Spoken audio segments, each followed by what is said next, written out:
Before we start this episode, here's a quick preview of what's coming. In U.S. Citizenship 101, you'll learn about American history and culture, facts that will help you pass the citizenship test, and enjoy more free videos like this when you subscribe to PragerUkids.com.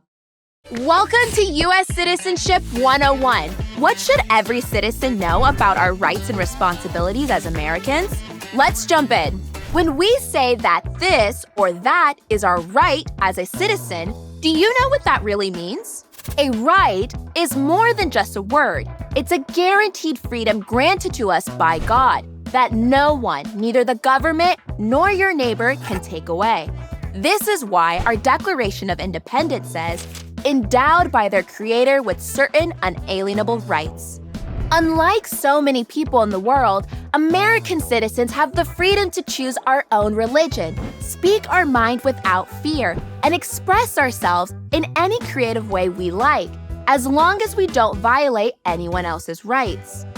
It's the wisdom of our founders and the U.S. Constitution that enshrine these rights and many others too, like protecting our right to own a gun, gather together for a cause, and peacefully challenge the government. The freedom to do these things, or choose not to, isn't only something that every American citizen enjoys. These freedoms are the very foundation of our country. It's what our founding fathers fought for. And it's something you should know if you want to pass the U.S. citizenship test. At least be able to name two of those rights. Now, in addition to those rights, U.S. citizens have some important responsibilities too. We have a duty, after all, to participate in the running of our country. There are lots of ways to do that, but among the most important are citizens' requirements to serve on a jury when called and to file federal income taxes each year by April 15th. Mark that date on your calendars and on your citizenship test guide.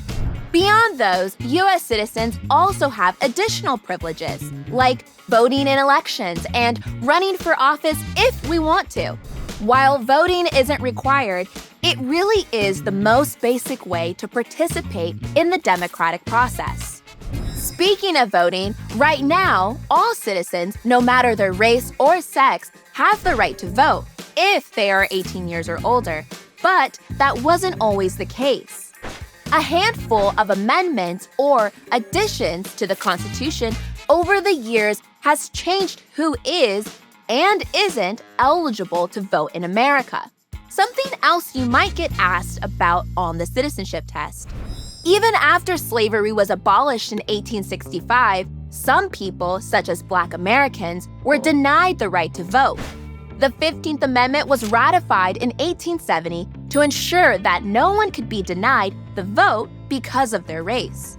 More than 50 years later, the 19th Amendment gave women the right to vote. And the 24th Amendment, which became law in 1964, got rid of what were called poll taxes, basically a fee required to vote.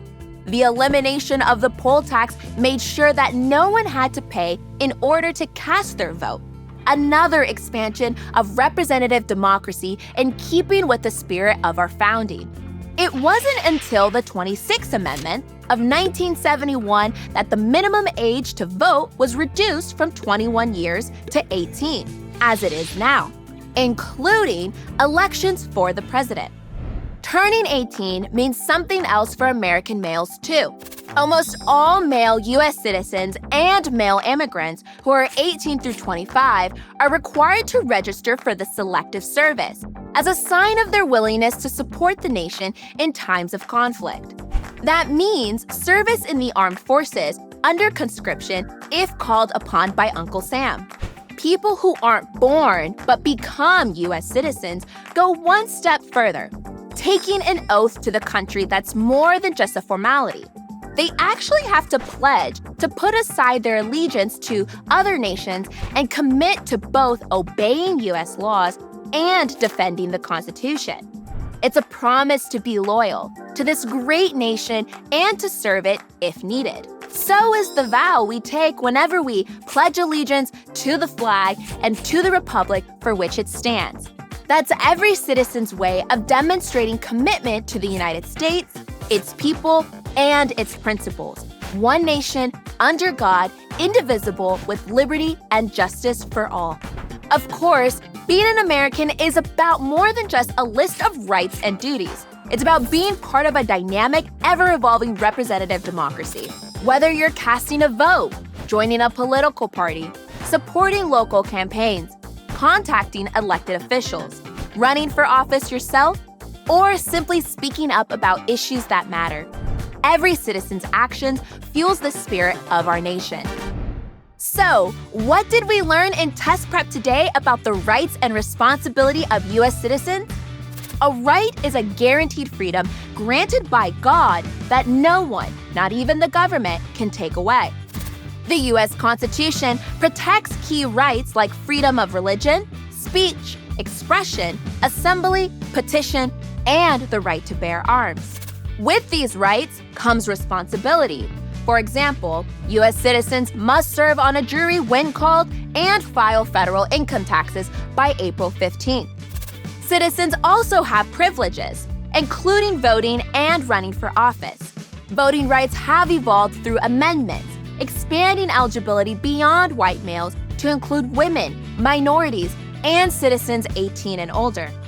At 18 years old, men must register for the Selective Service, a commitment to serve if needed. Naturalized citizens take an oath of loyalty to the U.S., pledging to follow its laws and defend the Constitution. Being an American isn't just about rights and duties. It's about actively participating in a democracy, whether by voting, running for office, or speaking up for what matters. Hey, you made it! Whether you're studying for the citizenship test or simply brushing up on what it means to be an American, you're now that much more informed on the things every U.S. citizen should know.